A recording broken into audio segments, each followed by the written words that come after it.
aula mastumunisa. Ya, artinya secara bahasa menyentuh perempuan.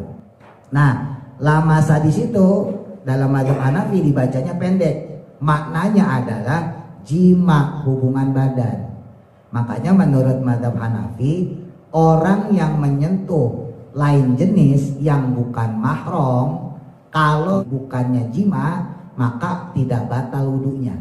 Menurut mazhab Maliki dan menurut mazhab Hambali, menyentuh dengan syahwat.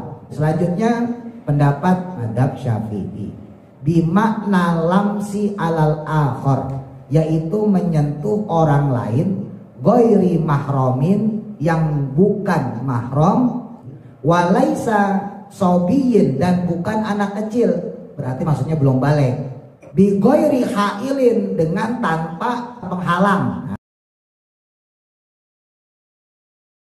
Mungkin gak Pak seorang istri Nabi tidur telanjang bulat, gampangnya gitu?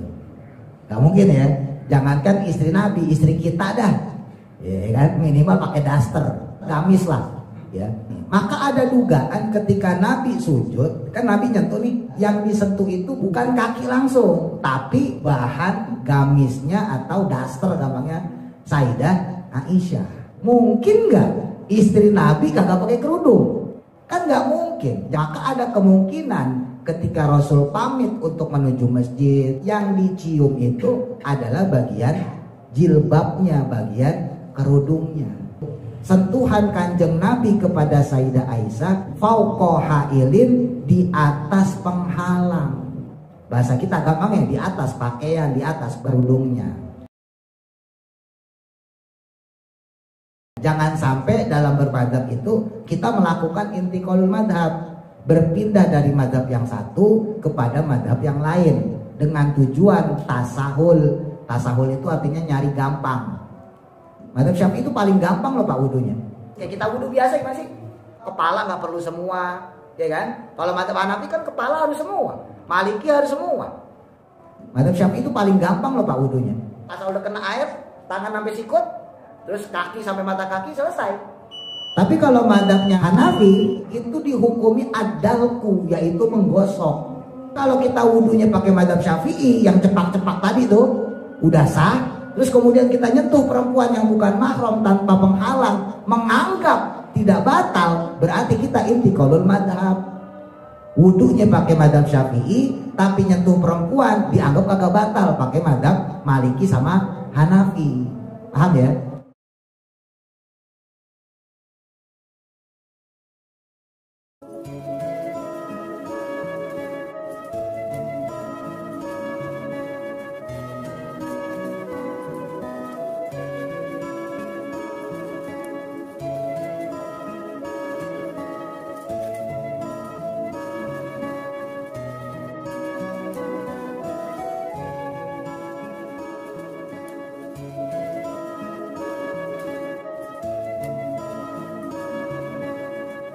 Rabbi ighfir lana wa liwalidina amin.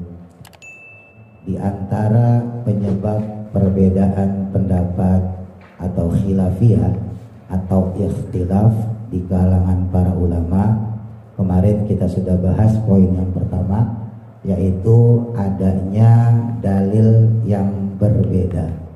Jadi kenapa kok satu hukum menurut sebagian ulama misalnya wajib, sebagian ulama mengatakan sunnah gitu ya, dan sebagainya, karena dalil yang diambil berbeda. Kemarin sudah kita bahas. Lalu yang kedua, dalilnya sama tapi penafsirannya berbeda. Nah yang sekarang di antara faktor penyebab khilafiyah pendapat ulama yang berbeda, yang ketiga yaitu dalilnya sama, ayatnya sama, ya, cuman kiroahnya berbeda. Kiroah itu bacaan ya Pak. Cara membaca ayatnya berbeda. Nah ini kita bahas sekarang. Al-hukmu, adapun suatu hukum, ma'ahujajin, dengan dalil hujjah, mumasilatin yang sama, Walakin akan tetapinya bil kiroati dengan kiroah atau bacaan mukhtalifatin yang berbeda.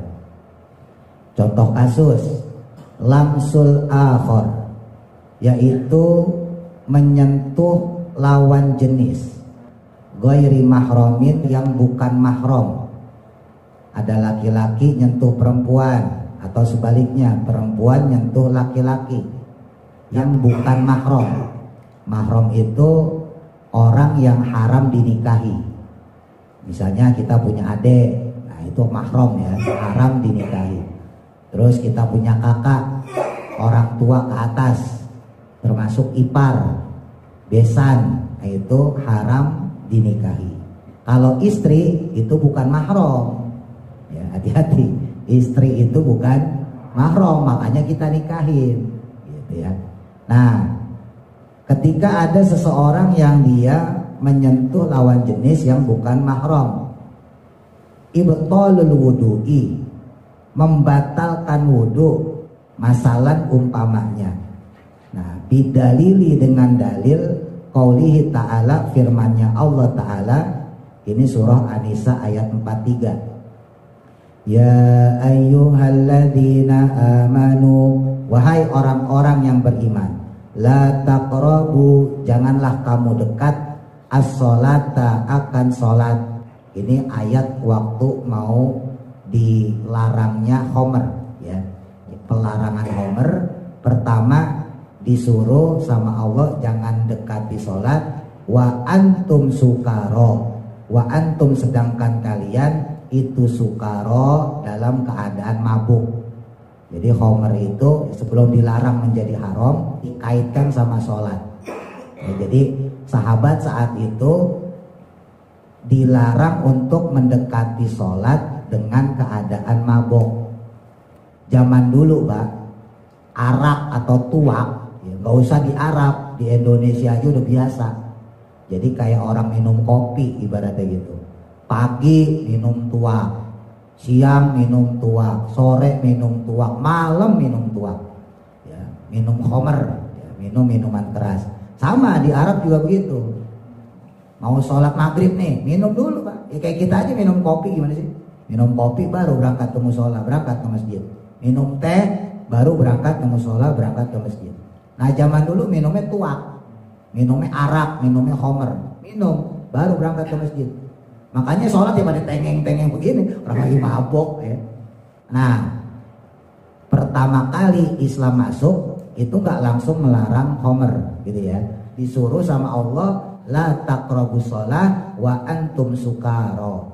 Jangan sampai kamu dekatin sholat kalau kamu dalam keadaan mabuk.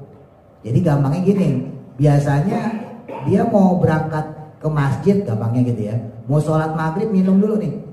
Berhubung mau maghrib dia kagak minum, ntar aja dah minumnya habis sholat maghrib. Biasanya mau sholat isya minum dulu, ntar aja deh habis sholat isya.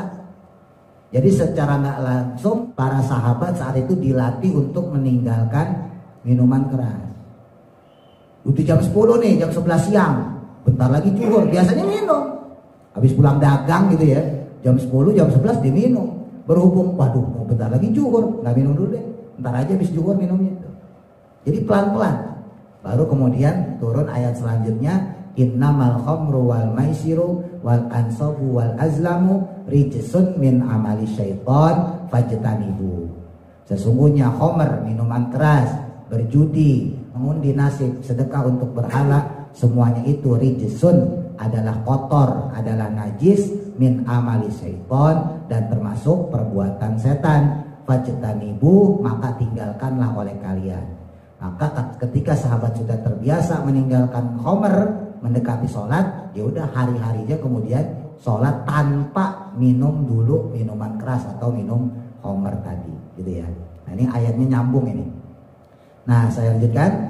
Kemudian hatta ta'lamu, sampai kamu mengetahui, ma akan apa-apa, taquluna yang kalian ucapkan, wala junuban. Nah jangan juga sholat dalam keadaan junub, illa abirisabilin, kecuali sekadar lewat jalannya masjid ya. Jadi boleh kalau sekedar lewat doang. Tapi kalau dalam keadaan junub nggak boleh berada di dalam masjid. Ya. Mabok nggak boleh, ya. Junub juga kagak boleh. Hatta tagtasilu, sampai kalian mandi. Wa in kuntum, dan jika adanya kalian itu mardo, sakit, au ala safarin, atau dalam keadaan bepergian, au jaa, atau datang, ahadun, salah satu, minkum, dari kalian, minal goiti, dari buang hajat, ya dari jamban kalau bahasa kita. Nah ini garis bawahnya, aula mastumunisa, la-nya dipanjangin, perhatikan ya, huruf la-nya dipanjangin. La mastumunisa, atau kalian menyentuh perempuan. Falam tajidu ma'an, lalu kalian tidak menemukan air. Fatayamamu, maka bertayamumlah kalian, soidan, dengan tanah berdebu, toyiban, yang suci atau yang bagus. Ini dalil berarti andai kata kamu menyentuh perempuan, ya berarti batal wudunya, gitu ya. Kalau batal nggak ketemu air, ya udah pakai aja tanah yang berdebu untuk tayamum, gampangnya begitu. Famsahu, maka basuhlah oleh kalian, biwujuhikum, wajah-wajah kalian, wa aidikum, dan tangan kalian. Jadi kalau untuk tayamum anggotanya cuma dua, wajah sama tangan. Beda sama wudhu ya. Kalau wudhu anggota yang wajib 4, ya ditambah niat berarti 5, ditambah tertib berarti 6. Innallaha, sesungguhnya Allah, kana, adapun Allah itu, afuwan, zat yang maha besar pemaafannya, ghafuron, dan juga maha besar pengampunannya. Terus kemudian selanjutnya Al-Maidah ayat 6. Ya ayyuhalladzina amanu, wahai orang-orang yang beriman, idza kumtum, jika kalian mendirikan ila sholati, kepada sholat. Kalau kita mau melaksanakan sholat, nah ini dalil untuk wudhu ya. Fagsilu, maka basuhlah oleh kalian, wujuhakum, akan wajah kalian, wa aidiyakum, dan tangan kalian, ilal marofiki, sampai kepada sikut. Wamsahu, dan basuhlah pula, biruusikum, kepala kalian, wa arjulakum, dan kaki-kaki kalian, ilal ka'baini, sampai kedua mata kaki. Wa in kuntum, dan jika adanya kalian junuban, dalam keadaan junub, fattoharu, maka mandilah kalian. Wa in kuntum, dan jika adanya kalian mardo, sedang sakit, au ala safarin, atau dalam keadaan bepergian, au jaa, atau datang, ahadun, salah satu, minkum, dari kalian, minal goiti, dari buang hajat atau jamban, gampangnya kakus atau toilet, aula mastumunisa, dan juga kalian menyentuh perempuan, falam tajidu ma'an, sama yang di atas, lalu kalian tidak menemukan air, fatayamamu, maka bertayamumlah kalian, soi, dan dengan tanah yang berdebu, toyiban, yang baik atau yang suci. Famsahu, maka basuhlah oleh kalian, biwujuhikum, wajah-wajah kalian, wa aidikum, dan tangan kalian, minhu, darinya. Ma yuridullah, tidaklah menghendaki Allah, liyaj'ala alaikum, untuk menjadikan atas kalian, min harojin, dalam bentuk kesulitan. Jadi Allah nggak bikin kita sulit. Walakin, akan tetapinya, yuridu, berkehendak Allah, liyutahhirakum, untuk membersihkan kalian, waliyutimma, dan menyempurnakan nikmatahu, akan nikmatnya, alaikum, kepada kalian, la'allakum tashkurun, semoga kalian menjadi orang yang bersyukur. Nah, letaknya di garis bawah tadi ya, aula mastumunisa, ya artinya secara bahasa menyentuh perempuan. Lamastum itu diambil dari kata lamasa dan tum ya. Jadi asal katanya lamasa, terus kemudian jadi lamastum. Nah ini untuk domir mukhotob ya. Gampangnya kayak fa'ala, fa'ala, fa'alu, fa'alat itu kalau yang belajar bahasa Arab tuh ya. Nah ini lamasa, lamasa, lamasu, ada juga lamastum. Tumnya itu kalian, asal katanya lamasa gitu ya. Ya artinya secara bahasa menyentuh perempuan. pendapat mazhab Hanafi. Al-Hanafiyah lamasa maksudnya dari lafaz lamasa adalah lamasa bimaknal jima. Jadi lamasanya dibaca pendek, Pak. Lamasa. Kalau kita kan bacanya lamasa, gitu ya. Nah, lamasa di situ dalam mazhab Hanafi dibacanya pendek. Maknanya adalah jima, hubungan badan. Makanya menurut mazhab Hanafi, orang yang menyentuh lain jenis yang bukan mahram, kalau bukannya jima, maka tidak batal wudunya. Jadi yang dimaksud lamasa di situ artinya adalah jima, jadi hubungan badan. Makanya menurut mazhab Hanafi, kalau ada orang menyentuh perempuan dengan artian bukan hubungan badan, ya enggak batal wudunya. Karena yang membatalkan wudu menurut mazhab Hanafi adalah ketika dia hubungan badan, gitu ya, jima. Nah, untuk pendapat Al-Malikiyah, menurut mazhab Maliki, wal Hanabilah dan menurut mazhab Hambali, lamasa, maksudnya lamasa bimakna lamsi, yaitu dengan makna menyentuh bisyahwatin dengan syahwat. Daliluha, adapun dalil keduanya, dalil pendapat mazhab Maliki dan Hambali, yaitu al-hadis, suatu hadis an Aisyata, dari Sayyidah Aisyah, istrinya Kanjeng Nabi. Qalat, berkata beliau, kuntu, adalah aku, kata Sayyidah Aisyah, itu anamu, pernah tidur, baina yaday Rasulillah, di hadapan Rasulullah. Kemudian warijlaya, dan adapun kedua kakiku, kata Sayyidah Aisyah, itu fi kiblati, mengarah ke arah kiblat. Maksudnya ngalangin Nabi pas sujud. Nabi itu rumahnya kecil ya, Pak, jangan dianggap kayak rumah kita. Nabi itu rumahnya cuma 4x4 lah, ya. Udah itu udah campur sama perabotan, kayak gitu ya, lemari dan sebagainya. Nah itu kalau tidur, ya, itu Sayyidah Aisyah menjulur kakinya. Gampangnya gini nih, nih Nabi nih mau sholat ya. Nah Sayyidah Aisyah tuh gini, ya kan sunnahnya memang menghadap ke kanan ya. Nah kakinya Sayyidah Aisyah itu berada di depan tempat sujud Nabi, saking kecilnya rumahnya Nabi. Ya, jadi Nabi itu kalau mau sholat, di depannya tuh ada kaki Sayyidah Aisyah. Paham ya maksudnya ya? Nah ini kata Sayyidah Aisyah nih, fa'idha sajada, maka ketika sujud, Rasul mau sujud nih ya, sementara kaki Sayyidah Aisyah menjulur ke depan, maka gomazani, Nabi mencolek aku. Jadi Sayyidah Aisyah dicolek kakinya.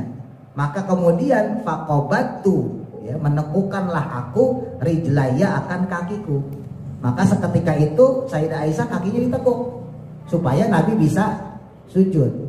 Bisa ya dibayangin ya. Fa'idha qoma, maka ketika Nabi berdiri, Nabi habis sujud, duduk di antara dua sujud gitu ya, terus kemudian sujud lagi, terus berdiri, barulah kemudian basat tuhuma, aku kembali menjulurkan kedua kakiku itu. Jadi setelah Nabi berdiri, baru Sayyidah Aisyah kakinya ngejulur lagi. Loh kok bisa gitu? Iya, Nabi itu berdirinya lama, sujudnya lama, Pak. Jadi kaki menjulur ataupun nekuk juga kagak pegel. Kalau kita sujudnya bentar doang, jadi habis nekuk capek gitu ya, berdiri lagi. Kalau Nabi kan berdiri juga lama. Dan Nabi mau baca Qur'annya panjang. Nah, kalau kita kan enggak. Kita mah pasaran aja tuh, kulhu inaitoina gitu. Nabi bacaannya panjang, makanya berdirinya pun lama. Makanya ketika Sayyidah Aisyah dicolek sama Nabi, ketahuan nih Nabi mau sujud, maka Sayyidah Aisyah nekuk, Nabi sujud gitu ya. Menurut mazhab Maliki dan Hambali, ini menandakan berarti kalau Nabi nyentuh berarti gak batal dong. Karena bigoiri syahwat, tanpa syahwat gitu ya. Kan gak mungkin orang sholat masa pakai syahwat, kan gak gitu ya. Berarti kondisi Nabi saat itu yang mencolek Sayyidah Aisyah, ini menjadi dalil bahwa menyentuh perempuan tanpa syahwat tidak batalnya wudhu menurut mazhab Maliki dan Hambali. Qalat, berkata Sayyidah Aisyah, lanjutan hadis tadi, wal buyutu, adapun rumah-rumah, yauma idzin, pada saat ini, maksudnya saat itu ya, laisa fiha, tidaklah ada di dalamnya, masabihu, yaitu lampu-lampu, ya lentera, bahasa kita semprong. Zaman dulu, maksudnya di zaman Kanjeng Nabi, itu orang jarang yang rumahnya punya lampu. Kalaupun ada lampu biasanya ditaruhnya bukan di dalam tapi di luar. Jangankan zaman Nabi, zaman dulu, zaman kita aja, bapak-bapak lah, itu lampu bisa dihitung. Kalaupun ada 5 watt, ya itu juga yang kuning ya kan, gampangnya gitu. Masih banyak yang pakai obor. Nah, Asy-Syafi'iyah tuh selanjutnya pendapat dari mazhab yang kita gunakan, yaitu mazhab Syafi'i. Lamasa, adapun lafadz lamasa bimakna lamsi alal akhor, yaitu menyentuh orang lain, ghairi mahramin, yang bukan mahram, maksudnya mahram haram dinikahi, walaisa sobiyin, dan bukan anak kecil, berarti maksudnya belum balik. Jadi kalau anak kecil nggak apa-apa Pak, ya kalau anak kecil tidak membatalkan wudhu, ya balik ke atas baru batal. Bi ghairi hailin, dengan tanpa penghalang. Nah, berarti kalau pakai penghalang nggak batal gitu ya. Nah, daliluhu, adapun dalilnya bidzalikal hadis, dengan hadis tersebut. Sebetulnya mazhab Syafi'i, mazhab kita nih ya, itu juga pakai dalil yang tadi, Qur'annya sama ya. Terus kemudian hadisnya pun riwayat Sayyidah Aisyah gitu ya, di mana Nabi menyentuh Sayyidah Aisyah. Cuman ini bi khilafir ra'i, tetapi dengan pendapat yang berbeda, dengan pandangan yang berbeda. Ini hasil ijtihad ya. Gampangnya gini, mungkin gak Pak seorang istri Nabi tidur dengan telanjang bulat, gampangnya gitu? Gak mungkin ya. Jangankan istri Nabi, istri kita dah, ya kan, minimal pakai daster ya. Kecuali kalau emang pengen, nah beda lagi tuh kode. Kalau kode emang sengaja tuh ya, pakai baju pendek ya. Ini kalau hari biasa maksudnya ya, biasanya minimal daster gamis lah ya. Maka ada dugaan ketika Nabi sujud, kan Nabi nyentuh nih ya Sayyidah Aisyah, maka bisa diduga yang disentuh itu bukan kaki langsung, tapi bahan gamisnya atau daster gampangnya Sayyidah Aisyah. Paham ya maksudnya ya? Jadi ada dugaan yang disentuh Nabi ini nggak langsung kulit, tapi ada bahan lain, yaitu bahan bajunya Sayyidah Aisyah. Apalagi zaman dulu, ya bukan orang Arab aja, orang Islam mayoritas, itu baju muslimnya tuh nggak seperti kita Pak. Kita pakai baju nih, ya tinggal masukin tangan, kancing, gampang ya. Perempuan juga begitu, masukin tangannya kanan, masukin tangan kiri, kancing. Zaman dulu enggak, dulu tuh baju itu, pakaian itu ya selembar, dilipat-lipat aja begitu. Bapak bayangin kita punya bahan selembar, terus dijadiin sarung, kayak orang ihram aja, mau haji mau umroh tuh begitu. Terus bajunya begitu sama.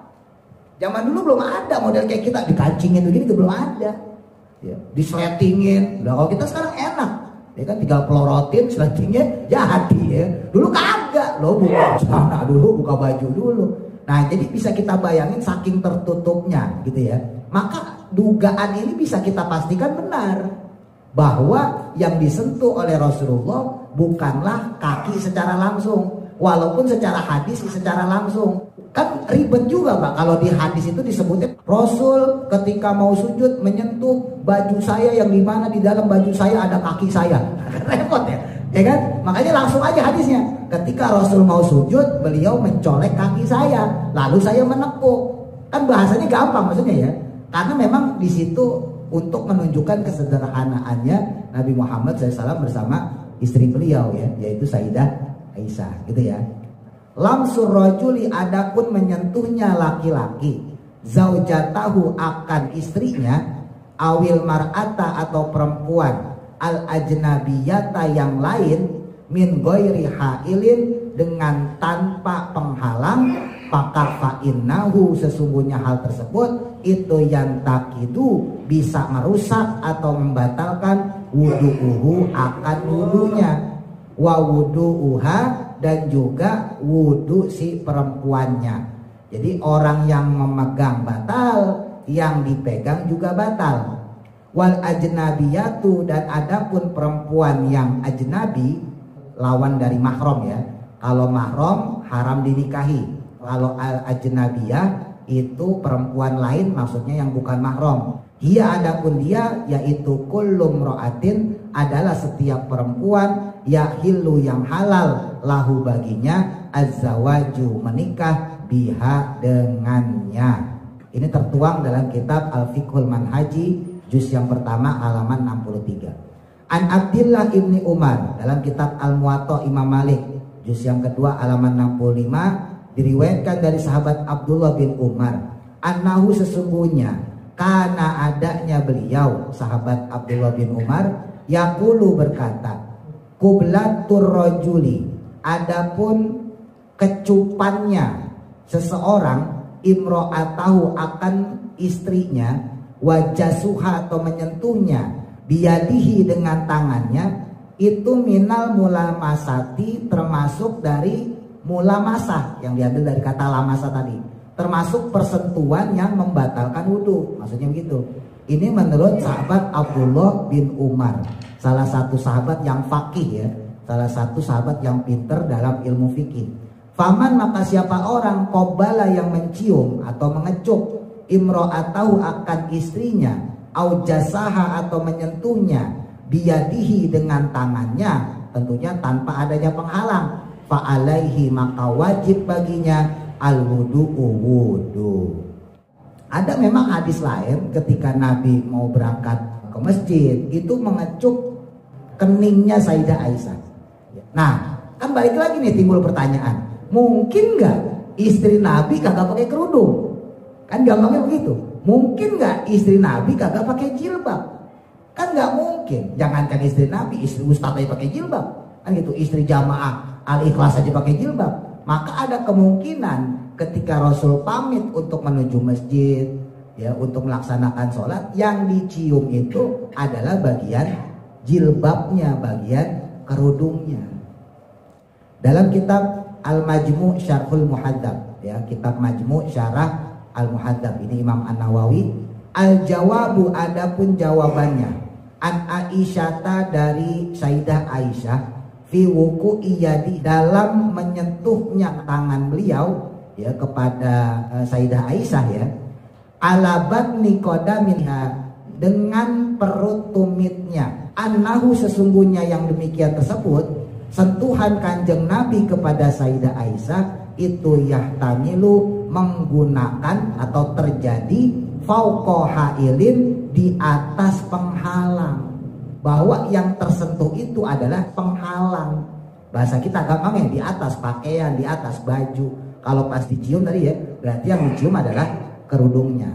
Inilah dalil yang digunakan oleh madhab kita, madhab Syafi'i. Ala kulli hal, silahkan Bapak kalau mau pakai madhab Hanafi pun gak ada masalah. Yang dimaksud batal wudhu ya hubungan badan, ya silahkan. Saya mau pakai madhab Maliki aja atau madhabnya Hambali, yang dimaksudnya batal wudhu menyentuh kalau pakai syahwat. Berarti kalau nggak pakai syahwat kagak batal, silahkan, gak ada masalah. Ya, dalam hal ini saya menyampaikan ilmu ya. Tapi pendapat madhab kita, madhab Syafi'i itu juga nggak kalah kuat, maksudnya dari sisi hadis tadi maupun ayat yang tadi disampaikan itu tetap ada argumentasi tersendiri. Kenapa menurut madhab kita, madhab Syafi'i, menyentuh perempuan itu batal? Karena ada dugaan tadi bahwa yang disentuh oleh Nabi itu memang bukan kulit langsung. Makanya dalam madhab Syafi'i kalau nggak nyentuh kulit langsung ya emang kagak batal.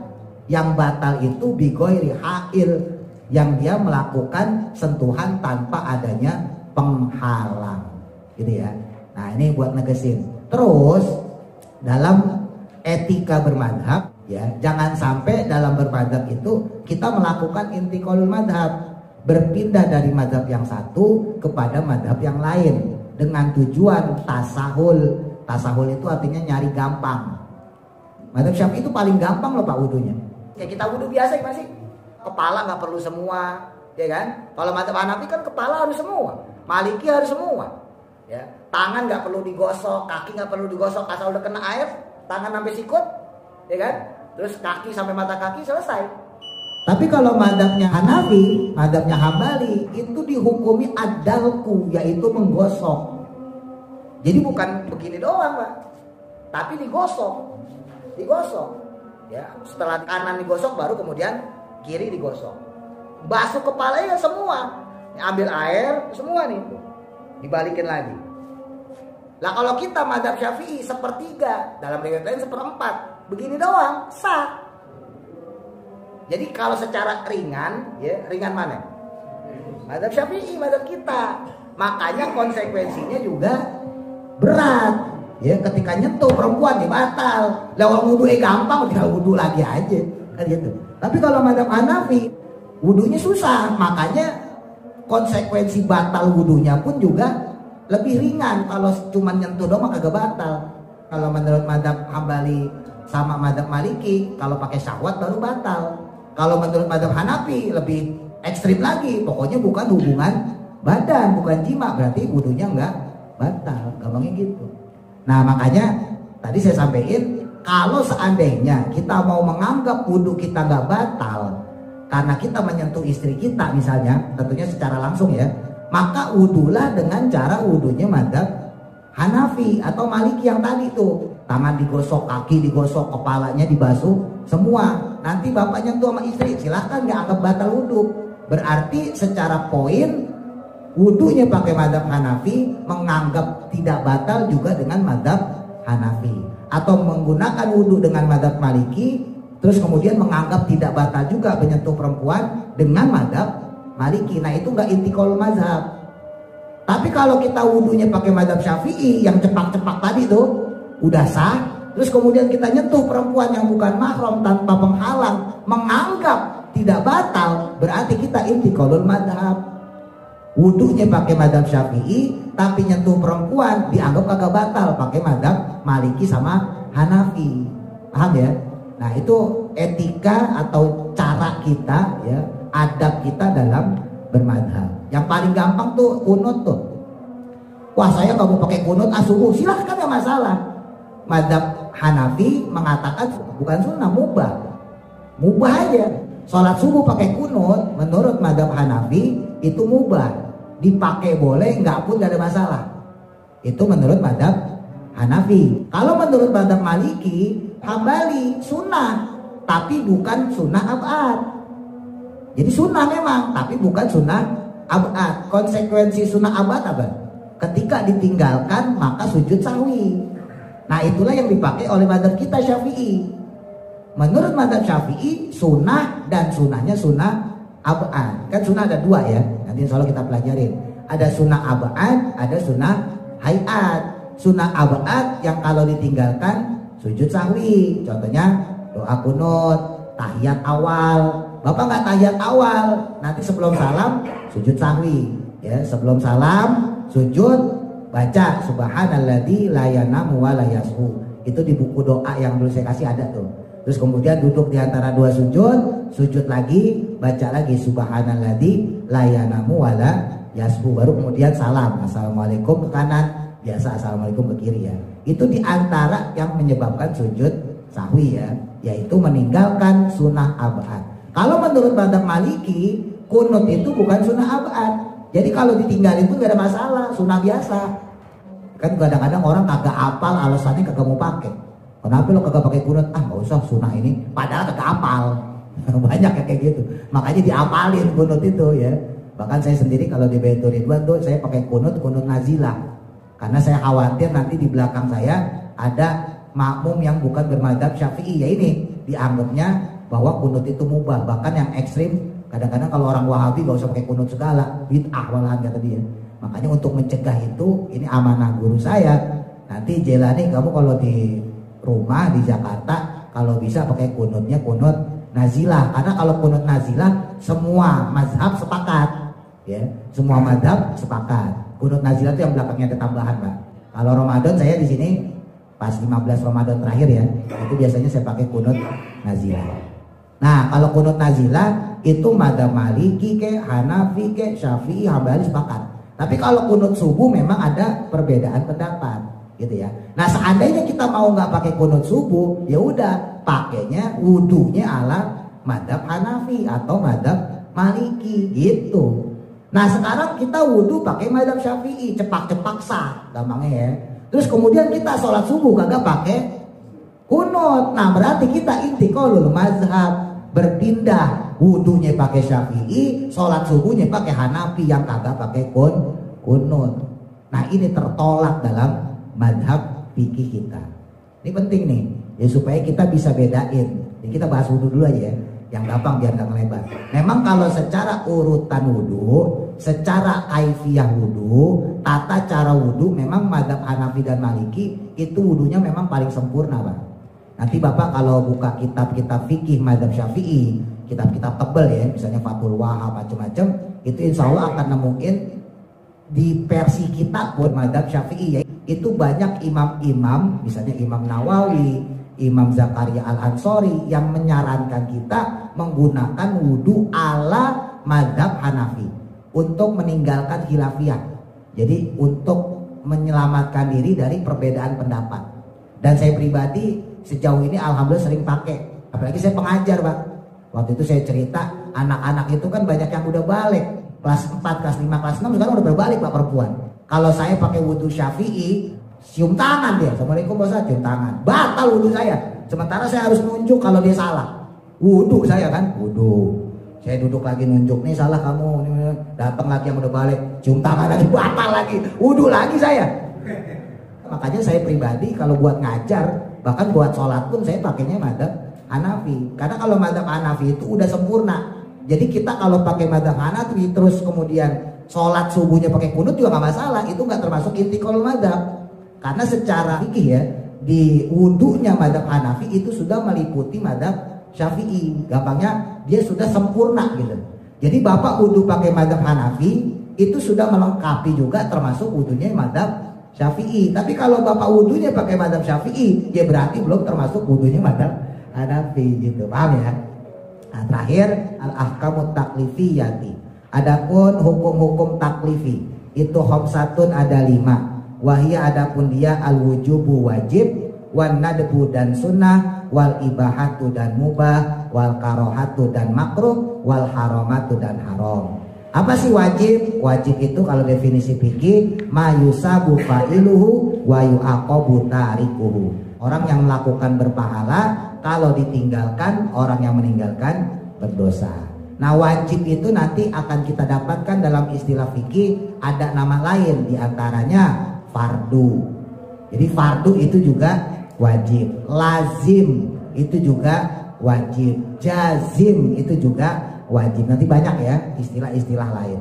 Terus kemudian sunnah. Nah, kalau sunnah ma yusabu fa'iluhu wa la yu'aqabu tarikuhu. Orang yang melakukannya mendapat pahala, yang meninggalkannya tidak berdosa. Bukan tidak apa-apa, hati-hati ya.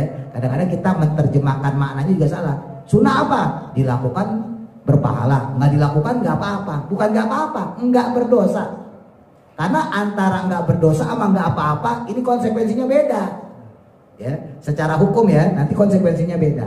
Ya, kalau sunnah itu ada juga nama istilah nadab, mandub, mustahab, mahbub, nafilah, itu nama lain dari sunnah. Ya, kalau disebut mandub ya berarti sunnah. Nadab itu juga sunnah, mustahab itu juga sunnah, mahbub itu juga sunnah. Jadi nama lain sunnah banyak.